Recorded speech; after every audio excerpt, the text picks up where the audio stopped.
Koji planet u našem sunčevom sustavu ima najduži dan?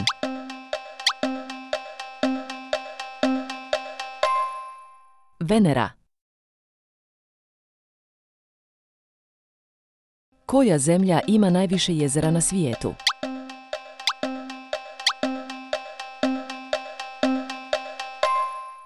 Kanada. Koji od sljedećih elemenata ima najnižu točku taljenja?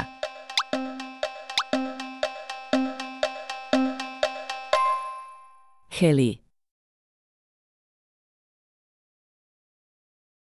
Koja je najmanje drvena voćka na svijetu koja se često koristi za izradu instrumenata i namještaja? Bolsa.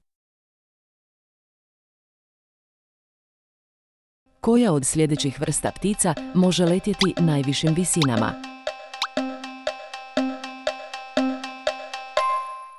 Herpes griffon valčar.